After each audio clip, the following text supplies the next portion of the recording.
बिस्मिल्लाहिर्रहमानिर्रहीम और अस्सलाम वालेकुम। 29 जनवरी और पाकिस्तान में बुध की सुबह। आज अभी तक की अहम खबरें और मेरा तज्जिया।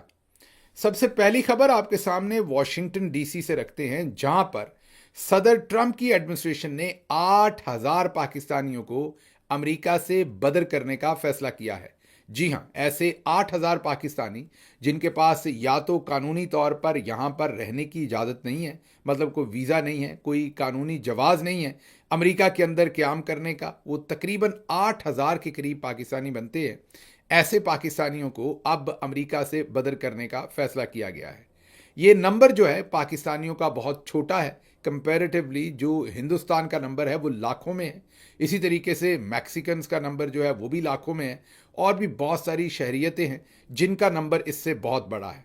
ये एक ही सफ़ में सबको खड़ा किया गया है। कोई पाकिस्तान के साथ डिस्क्रिमिनेटरी सलूक नहीं हो रहा, कोई इम्तियाजी सलूक नहीं हो रहा, बल्कि प्रेसिडेंट ट्रंप की जो एक स्टेटेड पॉलिसी थी कि वो इलीगल इमिग्रेंट्स को मुल्क से निकालेंगे और यहाँ पर लीगल इमिग्रेंट्स को सिर्फ आने देंगे, वो पॉलिसी के ऊपर धड़ाधड़ अमल हो रहा है। और हम कई दफ़ा रिपोर्ट आपके सामने रख चुके हैं और दिखा चुके हैं कि कैसे हर रोज़ या तो सैकड़ों में या हज़ारों में लोगों को गिरफ्तार किया जा रहा है और सेम डे या अगले दिन उन्हें डिपोर्ट कर दिया जाता है। इमिग्रेशन के जजेस तकरीबन 24 घंटे काम कर रहे हैं, फौरी तौर पर पेश किया जाता है पकड़े जाने वाले लोगों को, अहकामात लिए जाते हैं और फौरी तौर पर डिपोर्ट कर दिया जाता है। हाल ही में कोलंबिया के साथ जो एक मामला चला, आपको याद होगा, प्रेसिडेंट ट्रंप ने फिर धमकी लगाई तो कोलंबिया के जो सदर थे उन्होंने अपना तैयारा भेज दिया था अपने मुल्क के तारकीन वतन जो गैर कानूनी तौर पर अमेरिका में मुकीम थे उनको लेने के लिए। उससे पहले कोलंबिया ने 2 फ्लाइट्स जो हैं वो रिजेक्ट की थी, उनको उतरने नहीं दिया था, जिसके बाद ये सारा मामला शुरू हो गया। अब उस सारे काम के बाद किसी और मुल्क ने अभी तक ये नहीं कहा कि हमने अपने तारकीन वतन नहीं लेने, बल्कि हिंदुस्तान ने तो खुद से ऑफ़र कर दी है। अब ये मामला किस तरफ चलता है, कितने लोगों को यहाँ से ट्रंप एडमिनिस्ट्रेशन हटा पाती है, कितने लोगों को यहाँ से वापस भेज पाती है, ये तो एक लंबी डिस्कशन है। क्योंकि मुझे नहीं लगता कि तमाम के तमाम लोगों को, क्योंकि ये तो लाखों में नंबर है बल्कि मिलियंस में है, तमाम के तमाम लोगों को किस तरीके से ट्रंप एडमिनिस्ट्रेशन पहले ज़ाहिर है उन्हें अरेस्ट करेगी और फिर यहाँ से भेजेगी, मुश्किल काम है। लेकिन यहाँ पर एक ज़लज़ला आया हुआ है अमेरिका में, और बहुत सारे लोग तो सदर ट्रंप की हुकूमत आने के बाद पहले ही दाएं बाएं निकल गए हैं, मतलब को कनाडा चला गया है, को कहीं और बहुत सारे ऐसे लोग जो डिफरेंट जगहों पर नौकरियां कर रहे थे उन्होंने अपनी वो नौकरियां बदली हैं या छोड़ दी हैं नौकरियां करना, क्योंकि उन्हें पता है कि जहां पर वो काम कर रहे हैं वहां से किसी भी वक्त उनको डिटेन किया जा सकता है। अगली खबर की तरफ चलते हैं। अगली खबर इस्लामाबाद से है, जहां पर भाई हफीज़, जी हाँ, या हाफिज़ उन्हें कहें, मेजर जनरल रिटायर्ड हफीज़ुर रहमान, देखिए ज़रा स्क्रीन पर कितना नूरानी चेहरा है। आपको याद होगा कि पहले ये झूठ बोलते हुए, गलत बयानी करते हुए इस्लामाबाद हाई कोर्ट में पकड़े गए थे, जब इन्होंने झूठ बोला था, एक झूठा बयान हल्फी, जी हाँ, हल्फ देकर इन्होंने झूठ बोला था कि हम किसी किस्म की टेलीफोन कॉल्स रिकॉर्ड नहीं करते।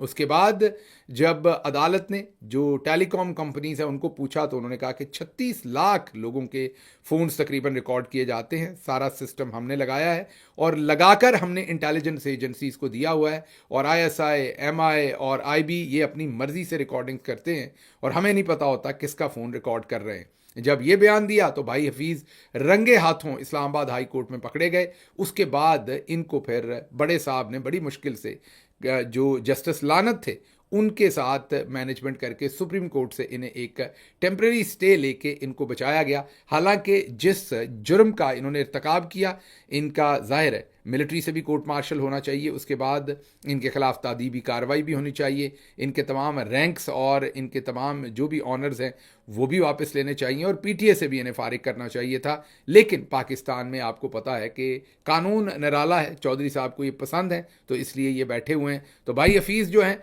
वो अब एक नई मुसीबत में फंस गए हैं। ये तो सारा बैकग्राउंड था खबर का, खबर अब आपको दे रहे हैं। भाई हफीज़ एक नई मुसीबत में फंसे हैं, और मुसीबत उनको ये है कि अब इस्लामाबाद हाई कोर्ट में उनकी तकर्री चैलेंज हो गई है। ये कहा गया है कि उन्हें गैर कानूनी तौर पर उनकी तकर्री की गई है। आपको पता है कि इससे पहले जो लेफ्टिनेंट जनरल रिटायर्ड नईम अफसर साहब जो थे, उनको इसी तरीके से जाली तरीके से या गलत तरीके से अपॉइंट किया गया था नादरा के अंदर। और लाहौर हाई कोर्ट ने उन्हें रिमूव कर दिया था। उनको भी फिर जस्टिस लानत ने मैनेज करके दिया था। लाहौर हाई कोर्ट में ही एक 2 रुकनी बेंच बनवा कर जस्टिस आलिया नीलम साहबा की अदालत में उन्हें एक स्टे ऑर्डर दिया गया था और उनकी बचत की गई थी। दोनों जो साहबान हैं वो इस वक्त एक स्टे ऑर्डर के ऊपर खड़े हैं।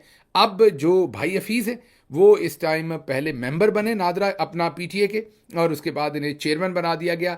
इनका ये तमाम प्रोसेस जो है इसमें कानूनी पेचीदगियां हैं, इसमें गैर कानूनी काम है ये कहा जा रहा है, और अब अदालत इस केस को देख रही है। लग रहा है कि भाई हफीज़ जो है एक दफ़ा फिर फंसते हुए नजर आ रहे हैं। अदालत भी वही है जस्टिस बाबर सत्तार साहब की, जिनको आईएसआई अब ब्लैकमेल नहीं कर पाती। कोशिश पूरी की थी, उनके घर वालों के तमाम अमेरिका से रिलेटेड जो कोई ग्रीन कार्ड या उनके घर वालों के कोई भी इमिग्रेशन डॉक्यूमेंट्स थे उन सबको भी लीक किया था। उनके खिलाफ एक तूफ़ान बदतमीज़ी एजेंसीज़ ने चलवाया था, और कोशिश यही थी कि डर कर या मरूब होकर या उनकी करैक्टर असैसिनेशन करें, तो वो घबरा कर इंटेलिजेंस एजेंसीज़ जैसे कहें फिर वैसे फ़ैसले वो करना शुरू कर दें। जस्टिस बाबर सत्तार ने दबाकर मुकाबला किया और वो बहुत ही बेहतरीन फ़ैसले दे रहे हैं, और देखते हैं कि अब भाई हफीज़ के साथ इस मामले के अंदर क्या होता है। अगली खबर आपके सामने रखते हैं पाकिस्तान की आम आवाम, जो कभी कहती थी कि खाता है तो लगाता भी है। अब समझ आई कि वो लगाता जो है वो पैसे नहीं लगाता, बल्कि कान पकड़वा के पीछे मुर्गा बना के डंडे लगाता है। जी हाँ, ये शरीफ ख़ानदान की बात हो रही है। एक तरफ कह रहे हैं कि महंगाई कम कर दी है, दूसरी तरफ इस टाइम गन्ने का क्रशिंग सीजन चल रहा है, मतलब सबसे सस्ती चीनी इस वक्त होनी चाहिए होती है, उसके बावजूद चीनी फ़ी किलो 18 रुपये बढ़ा दी गई है। आप दुरुस्त सुन रहे हैं, मैं रिपीट कर देता हूँ, चीनी की फ़ी किलो कीमत में 18 रुपये इजाफा हो गया है। और हाल ही में आपको बताया जा रहा था कि पाकिस्तान में महंगाई कम हो गई है। उसके साथ साथ जिस दिन से सदर ट्रंप आए हैं, मुझे नहीं पता ये उनकी वजह है या चौधरी साहब ने कोई फूंक मारी है, पाकिस्तान की स्टॉक एक्सचेंज मुसलसल मंदी की तरफ जा रही है, मुसलसल क्रैश हो रही है। हर दिन वो रिकॉर्ड कायम कर रही है। जब स्टॉक एक्सचेंज ऊपर जाती है तो तमाम उसका क्रेडिट जो है वो डीजीआईएसपीआर साहब जो है वो आर्मी चीफ को देते हैं, और अपने आप को सटल वे में, डायरेक्ट वे में, इनडायरेक्ट वे में देने की कोशिश करते हैं। अब स्टॉक एक्सचेंज क्रैश हुई है तो अब पता नहीं कि इसका क्रेडिट किसको देना है, ये तो डीजीआईएसपीआर ही बता सकते हैं। लेकिन एक तरफ शुगर की कीमत 18 रुपये बढ़ाकर अरबों रुपए जो है वो शरीफ ख़ानदान या दूसरे जितने भी ख़ानदान जिनकी शुगर मिल्स हैं उनकी जेब के अंदर जाएंगे। अच्छा जी, अगली खबर जो है वो आपके सामने हम रखेंगे दोबारा वाशिंगटन डीसी से, और ये बहुत ही मज़ेदार खबर है। सदर ट्रंप ने जो प्राइम मिनिस्टर मोदी हैं उनसे फ़ोन पर बात की, और सदर ट्रंप बता रहे हैं पूरी दुनिया को कि जो मोदी हैं वो शायद फरवरी या मार्च में अमेरिका का दौरा करें। ज़रा गौर कीजिए, इस वक्त अमेरिका के जो हिंदुस्तान से ताल्लुकात हैं और कुर्बत का लेवल चेक कीजिए कि अमेरिकी सदर प्रेस को बता रहा है कि सदर जो प्राइम मिनिस्टर मोदी हैं वो फरवरी में या मार्च में अमेरिका का दौरा करेंगे। और दूसरी तरफ हमने जो अपने गोंगलू भेजे हुए थे, जो कंधों के अंदर गर्दन दे के इस तरह चल रहे हैं हर जगह पर और पाकिस्तान का मजाक बनवा रहे हैं, जिस कांग्रेसमैन से मिलते हैं वो पीछे से स्टेटमेंट दे देता है फ्री इमरान खान, वो यहाँ पर क्या क्या तमाशे कर रहे हैं। और अब तो पाक पैक ने उनके खिलाफ ख़त भी लिख दिया है कि उनकी आमद पर, मैं मोहसिन नकवी की बात कर रहा हूँ, उन पर अमेरिका में दाखिले की पाबंदी लगा दी जाए। तो एक तरफ आप ज़रा मोदी का इन्फ्लुएंस देखिए और दूसरी तरफ जो हमारे नंबर वन हैं उनके काम देखिए। लेकिन यहाँ पर इम्पॉर्टेंट बात यह है कि प्रेसिडेंट ट्रंप ने मोदी को कहा है कि आप अमरीकी हथियार और दिफाई साजो सामान की ख़रीदारी बढ़ाएं, मीन ज़्यादा पैसे खर्च करें, आप हमसे ज़्यादा असलहा ख़रीदें, आप हमसे ज़्यादा दिफाई सामान ख़रीदें।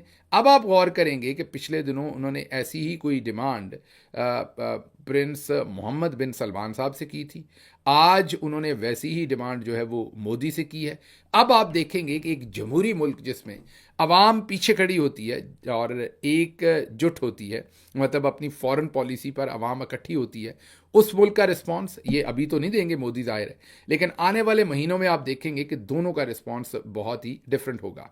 सऊदी अरब को शायद वो करना पड़े जो सदर ट्रंप कहें, लेकिन मोदी किसी सूरत वो नहीं करेंगे, और उसकी वजह मोदी नहीं है, वो वजह हिंदुस्तान का पीछे सिस्टम है, और पूरी की पूरी अवाम जो है वो पीछे खड़ी होगी अपनी फॉरेन पॉलिसी के ऊपर। और हमारे यहाँ हमने तमाम तर कोशिश करके जिसके पीछे 90% आवाम खड़ी है उसको जेल में डाला हुआ है, ताकि हमारे अंदर इतने ज़्यादा डिविजन्स हों, इतनी फॉल्ट लाइंस हों, अगर हम पर कोई प्रेशर आए तो हम कोई जवाब दे ही ना सकें। तो ये वाशिंगटन डीसी की सूरत हाल है जो आपको बताया, आने वाले दिनों में आपको सब पता चल जाएगा। अच्छा जी, अगली खबर जो है वो बलूचिस्तान से आपके सामने रखते हैं। एक खुसूसी त्यारे में अनीका निसार साहबा को रावलपिंडी के एक एयरबेस से उड़ाया गया और उन्हें ले जाकर खुसूसी तौर पर बलूचिस्तान के रेकोडेक मंसूबे के ऊपर उनसे एक टेलीविज़न प्रोग्राम करवाया गया। उन्होंने लंबा कोट पहना और वो इस मिलिट्री इस्टेब्लिशमेंट के प्रोवाइडेड जहाज़ के ऊपर सवार हुई और वहाँ जाकर वो रिपोर्टेडली उन्होंने लैंड किया और वहाँ पर ये प्रोग्राम किया। वहाँ से उन्होंने बताया कि रेकोडेक के मंसूबे पर सालाना 76 अरब डॉलर कमाकर जो है वो पाकिस्तान को 74 अरब डॉलर जो है वो मैसर आएंगे। अब इस पर बहुत सारे लोगों ने तनकीद की, बलूचिस्तान से लोगों ने इस पर तनकीद की कि 74 अरब डॉलर कमाकर पंजाब की किस्मत बदलने वाले हैं, क्योंकि इस टाइम जाहिर है पंजाब वालों की हुकूमत है फेडरल में, क्योंकि जिस तरह का सुबाइयत नून लीग फैलाती है। अब बलूचिस्तान से भी लोगों ने यही कहना, ये मैं नहीं कह रहा, ये बलूचिस्तान से लोग जो हैं वो ट्विटर पर और दूसरी चीज़ों पर क्रिटिसिज्म कर रहे हैं। लेकिन हैरत देखिए, हमारे चौधरी साहब की टेक्स्ट बुक इतनी पुरानी है कि अगर आपने यही प्रोग्राम करवाना था तो आप किसी बलोच जर्नलिस्ट से करवाते, आप किसी लोकल से करवाते, वो रेकोडेक के सारे वेल राउंडेड एक स्टोरी जो है वो सामने रखते। आप अनीका निसार साहबा को रावलपिंडी से खुसूसी जहाज़ पर उड़ाकर वहाँ लेकर गए और आपने उनसे फ़ज़ाइल बयान करवाए कि ज़मीन कितने मादनियात और सोना उगलेगी। आप खुद समझ सकते हैं कि इसकी जवाब क्या होगा। लेकिन मसला ये है कि हमारे DG ISPR साहब हैं जो वो ना समझना चाहते हैं, ना इस चीज़ के ऊपर गौर करना चाहते हैं, ना देखना चाहते हैं कि फॉल्ट लाइंस कहाँ हैं। बलोच जो हैं वो पहले किन चीज़ों पर तंग हैं, लेकिन हम डबल डाउन कर रहे हैं अपनी हर पोजीशन पर और अपनी तमाम हरकतें वही रिपीट करते हैं जहाँ से उन चीज़ों को और चंगारी भड़केगी। बहरहाल अगली जो खबर है वो इसी से रिलेटेड है। ये मैं अब आपको बता रहा हूँ कि चौधरी साहब हमारे यहाँ मीडिया को कैसे इस्तेमाल करते हैं। तो अगली खबर आपके सामने रखूंगा तो आप हैरान होंगे। ये वी न्यूज़ का फोरम है, ये आपको स्क्रीन पर हम दिखा रहे हैं और ये वी न्यूज़ का जो फोरम है ये मरियम नवाज साहबा के बहुत ही करीब है और अनवर मसूद साहब एक शायर हैं, उनके ये साहबजादे हैं और अमार मसूद वो मरियम नवाज़ के बहुत ही करीबी हैं। और मुझे नहीं पता इनको फंडिंग कहाँ से मिलती है, लेकिन ये पता चला है कि खासी लंबी चौड़ी फंडिंग इस वी न्यूज़ के ऊपर इस्तेमाल होती है। कुछ तो मीडिया में लोग ये भी इल्ज़ाम लगाते हैं कि ये मरियम नवाज़ या नून लीग प्रोवाइड करती है, कुछ और तरह के इल्ज़ामात लगाते हैं। हकीकत तो यही बता सकते हैं कि क्या है। बहरहाल वी न्यूज़ जो है वो उन्होंने यहाँ पर ये स्टोरी रन की है और स्टोरी ये है कि प्रिंस चार्ल्स ने को रिश्ता अलीमा खानम साहबा का। अब आपको ये जो घटिया ज़ुबान इस्तेमाल की गई है अलीमा खानम साहबा इमरान खान साहब की बहन है, उसके बाद एक माँ है, एक बीवी हैं, एक बेटी हैं, लेकिन उनकी कोई इज्जत और एहतराम नहीं है। मरियम साहबा के बारे में कोई छोटी सी खबर लग जाए तो 50 नई FIR दर्ज कर दी जाती हैं। डॉक्टर मोईद पीरज़ादा, मेरे और इमरान रियाज के रेड वारंट मांग लिए जाते हैं इंटरपोल से और हर मुमकिन कोशिश की जाती है कि कोई शख्स जो है वो उनके बारे में कुछ बोल ना सके। मैं आपको पूरी खबर नहीं दे सकता। एक नई FIR दर्ज हुई है, मैं दोबारा कह रहा हूँ पूरी खबर नहीं दे सकता। एक नौजवान को उठाया गया है, उसके पास से मरियम नवाज साहबा की कोई तस्वीर बरामद हुई है। वो कोई उरिया तस्वीर नहीं है, कोई फोहश तस्वीर जाली बनी हुई नहीं है, वो आम तस्वीर उनसे बरामद हुई है और उन पर जो इल्ज़ाम लगाया है उस तस्वीर को लेकर वो मैं आपको बता नहीं सकता। और उस नौजवान को, क्योंकि मुझे शर्म आ रही है वो आपको बताते हुए, लेकिन उस नौजवान को पुलिस ने पकड़ा है कि उस तस्वीर को रखकर वो कोई अपने उसके अज़ाइम थे और उसके ऊपर FIR दे के उसको हवालात में कर दिया। मरियम नवाज साहबा ना हुई, कोई बहुत ही मुतबर्रक हस्ती बना दी हैं कि कोई उनके ऊपर तनकीद करे तो फिर औरत कार्ड निकल आता है आपको सरकारी हाजन। आसमा शराजी साहबा भी आपको औरत कार्ड खेलते हुए और बहुत सारी खवातीन जो हैं वो औरत कार्ड खेलते हुए आपको नज़र आएंगी। लेकिन अब ये जो मैंने आपको स्क्रीन पर दिखाया है, जो बेहुरमती की जा रही है, जो बेगैरती की जा रही है, मैं यही कहूँगा अलीमा खानम साहबा के बारे में, और जिस तरह की ज़ुबान इस्तेमाल की जा रही है, उस पर ना किसी को शर्म आ रही है और ना कोई जवाब दे और ना कोई औरत कार्ड खेलेगा और ना कोई मजम्मत करेगा। बिल्कुल ऐसे ही काम माजी में आपने देखे कि बुशरा बीबी के बारे में इन्हीं सरकारी हाजम साहबा ने पहले BBC पर एक आर्टिकल लिखा, जब क्रिटिसिज्म आया तो मुकर गई कि ये मैंने बुशरा बीबी के बारे में नहीं लिखा, और फिर मुबैना तौर पर उस आर्टिकल को चेंज करवा दिया BBC के ऊपर। तो ये जो मैं यही कहूँगा कि ज़मीर फरोश लोग हैं, कलम फरोश लोग हैं, बदकिस्मती से ये इस तरह की तहरीरें औरतों के ख़िलाफ़ लिखते हैं और फिर उसी औरत कार्ड के पीछे छुपते हैं। अब अगर हम तनकीद करेंगे इनके ऊपर, मैं अगला ट्वीट भी आपको दिखाने लगा हूं, अगर तनकीद करेंगे तो ये अगली जो मोहतरमा है ये भी औरत कार्ड निकाल लेंगी। ये हैं मुनीज़े जहांगीर साहबा, ये बेटी हैं आसमा जहांगीर साहबा की। इन्होंने एक ट्वीट किया है जिसमें इन्होंने ये कहा है कि जो पीका एक्ट है ये पास करवाने पर हुकूमत की भी इन्होंने जो है वो कहा है कि ये बेशरम है, अपोजिशन को भी कह दिया है, और उसके साथ साथ इन्होंने पॉलिटिशियंस के ऊपर खुसूसी निगाह रखी है। लेकिन जो असल में इस सारे काम के पीछे है वो जाहिर है जनरल आसिम मुनीर साहब हैं, DG ISPR हैं, और मिलिट्री के जो टॉप जनरल्स हैं वो असल में इस पीका कानून के पीछे वो हैं। उनका नाम नहीं ले रही मुनीज़े जहांगीर साहबा, पॉलिटिशियंस को और बीच में अपोजिशन को खामखा रगेद रही हैं। हालांकि अपोजिशन के एक सेनेटर हैं, वो भी सो कॉल्ड सेनेटर, ये मेरा ज़ाती ओपिनियन है, पार्टी ओपिनियन नहीं है, मेरा ज़ाती ओपिनियन है कि वो एक शख्सियत हैं जिन्होंने शायद जो कमेटी थी उसके अंदर इस पर वोट किया, जो अपने आप को PTI कहते हैं, लेकिन उन्हीं पर इल्ज़ामात लगे थे। जब 26वीं आईनी तरमीम पास हुई थी तो वो मौजूद नहीं थे, तो उस वक्त के उनको शोकाज नोटिस और वो सब कुछ दिया गया था, तो उनका उस तरह से PTI के साथ कोई नज़रियाती कनेक्शन मौजूद नहीं है। वो एक फैसल सलीम साहब है, वो एक शख्सियत है जिनका PTI से उस तरह तो अब लेना देना नहीं है। वो ज़ाहिर है मिलिट्री के कहने पर उन्होंने इसको पास करवाया, लेकिन मुनीज़े जहांगीर साहबा के अंदर इतनी इखलाकी जुर्रत नहीं थी कि वो उनका नाम लेकर उनको कंडेम करती, पूरी अपोजिशन को रगड़ दिया। और फिर जिनका असल में काम है, जिनको असल में तनकीद करनी चाहिए, जिनका असल में काम है, उनके बारे में हमारे मीडिया में किसी में जुर्रत नहीं है बदकिस्मती से कि वो उनका नाम, चलें नाम नहीं ले सकते, आप वहाँ बैठे हैं, हालात ठीक नहीं है, जो बाहर बैठे उनको नाम लेना चाहिए। बदकिस्मती की बात है कि बहुत सारे लोग जो बाहर बैठे हैं वो भी उनका नाम नहीं लेते, लेकिन चलें आप नाम ना लें, आप इस्टेब्लिशमेंट कह के तनकीद कर दें और कुछ नहीं तो चलें। ये सबसे हल्का तरीका है, ये सबसे आप यही कह लें कि वो तरीका है जो उनको पसंद है। ये वो एस्टैब्लिशमेंट अगर आप कहते हैं तो जो हमारे मिलिट्री के टॉप जनरल्स हैं वो बड़े खुश हैं, उनको कोई प्रॉब्लम नहीं है, दे आर हैप्पी। वो कहते हैं एस्टैब्लिशमेंट कह के जो आपने तनकीद करनी कहें, तो जब आप एस्टैब्लिशमेंट कहते हैं तो they are perfectly fine with that. तो आप कम अज़ कम एस्टैब्लिशमेंट ही कह देती, लेकिन उनका नाम नहीं लिया, तमाम का तमाम गोरख धंधा है। और दूसरी तरफ अगर आप देखें, मैं आपके सामने ये एक एग्जाम्पल रखता हूँ, इनका नाम है जिम अकोस्टा।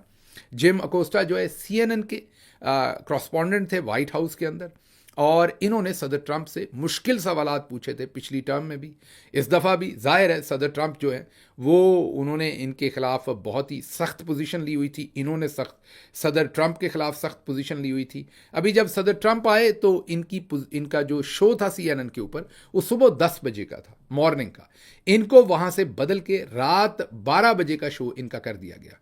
सुबह 10 बजे का बदल के रात 12 बजे का कर दिया गया। उसे ट्रंप साहब ने ट्वीट किया और उसे ग्रेवयार्ड शो का, आखिरी शो रात 12 बजे जो कोई नहीं देखेगा। अच्छा, पाकिस्तान में शोज़ लेट नाइट तक देखे जाते हैं, अमेरिका में नहीं देखे जाते, यहाँ लोग जल्दी सोते हैं ज़्यादातर लोग, तो वो पाकिस्तान में जो 11 से 12 शो चलता है वो यहाँ उसे ग्रेवयार्ड ही समझते हैं, मतलब वो कोई नहीं देखता उसे, बहुत कम लोग देखते हैं। मतलब सदर ट्रंप ने इसके ऊपर एक बड़ा ही तनकीदी या एक बहुत ही तौहीन अमेज़ ट्वीट किया कि अच्छा हुआ है इसको सुबह 10 बजे से निकाल के रात 12 बजे ग्रेवयार्ड शो में भेज दिया है।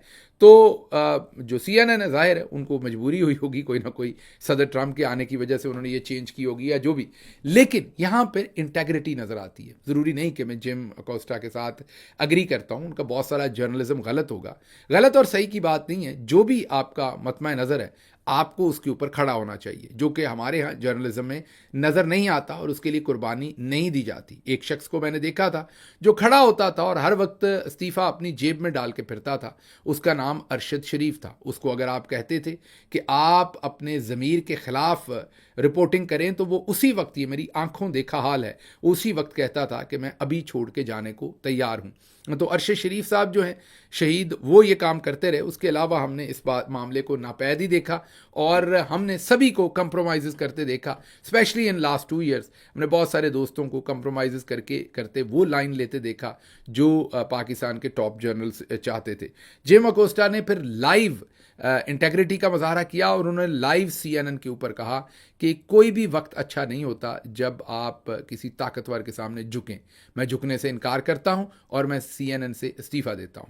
मैं CNN के लिए काम करना चाहता था लेकिन हालात ऐसे नहीं रहे कि मैं काम कर सकूं, इसलिए मैं यहां से इस्तीफ़ा देकर जा रहा हूं। मुझे नहीं पता वो कामयाब होंगे नाकाम होंगे, लेकिन कम अज़ कम उन्होंने इंटेग्रिटी के साथ अपने ज़मीर की आवाज़ सुनी है और वो बोला है जो उनको लगता है कि उन्हें बोलना चाहिए। अगली खबर भी क्विकली मैं आपके सामने वाशिंगटन DC से ही रखता हूँ और इस खबर को मज़ीद डिटेल में मैंने आज के पंजाबी व्लॉग में भी डिस्कस करना है क्योंकि ये इंपॉर्टेंट है। और वो खबर है कि कैरोलाइन लेविट ये नई प्रेस सेक्रेटरी हैं, 27 साल हैं सिर्फ, बहुत ही यंग हैं और इनको सदर ट्रंप ने अपनी प्रेस सेक्रेटरी बनाया है। और प्रेस सेक्रेटरी जो होती हैं वाइट हाउस की, उन्होंने ही सारी ब्रीफिंग्स देनी होती हैं। 2 ही लोग बोलते हैं, एक वाइट हाउस की प्रेस सेक्रेटरी और एक जो स्टेट डिपार्टमेंट के स्पोक्स पर्सन होते हैं। ये 2 ही तर्जुमान होते हैं पूरी अमेरिकी हुकूमत के। और जो वाइट हाउस से प्रेस सेक्रेटरी हो वो बहुत ही पावरफुल पोजीशन होती है। एक तो सदर ट्रंप ने बहुत ही यंगस्टर शख्सियत को लगाया है कैरोलाइन को, और उसके बाद कैरोलाइन लेविट जो हैं इन्होंने एक बहुत बड़ा काम किया आते। इन्होंने ये काम ये किया है कि उसी प्रेस जो ब्रीफिंग का कमरा है जिसमें एक तरफ प्रेस सेक्रेटरी का स्टाफ बैठता था, उन्होंने अब वो चेयर्स जो हैं वो मुख्तस कर दी हैं जो सोशल मीडिया इन्फ्लुएंसर्स हैं, व्लॉगर्स हैं, पॉडकास्टर्स हैं और जिनको हमारे पाकिस्तान के अंदर कई दफ़ा तहकीर की जाती है कि ये जर्नलिस्ट नहीं है। उन्होंने कहा है कि अब वो ट्रेडिशनल मीडिया, जिसे यहाँ लेगेसी मीडिया भी कहा जाता है, पाकिस्तान में लफाफा मीडिया कह दिया जाता है, उनके बराबर बैठकर वो भी सवाल करेंगे और वाइट हाउस में वो भी रिप्रेजेंटेशन करेंगे क्योंकि दुनिया में ज़्यादा लोग अब उनको देखते हैं, उनको सुनते हैं, इसलिए उन्हीं को सवाल भी पूछने चाहिए। ये बहुत बड़ी तब्दीली है और आप आने वाले दिनों में ये जो नया मीडियम जो आपके हाथ में फ़ोन है और दूसरी तरफ से लोग इस तरफ से आप तक मैसेजिंग लेकर आते हैं, जैसे हम हैं, तमाम लोग काम कर रहे हैं जितने भी हैं, ये एक नई फॉर्म ऑफ मीडिया है। पाकिस्तान अभी रेडी नहीं है इसको एक्सेप्ट करने में। हमारा चौधरी तो इसे शरपसंदी समझता है, लेकिन पूरी दुनिया अब इसको जो है वो रिस्पेक्ट भी कर रही है और ये समझ रही है कि यही आने वाला वक्त है और यही असल में असल वाला मीडिया है जिसने अब टेक ओवर करना है। इवन न्यूयॉर्क टाइम्स ने इस खबर को बहुत ही मुस्बत तरीके से लगाया है। खबरें और भी थी लेकिन मुझे यहाँ से इजाज़त दीजिए। अल्लाह आपका हामी और नासिर हो। पाकिस्तान जिंदाबाद।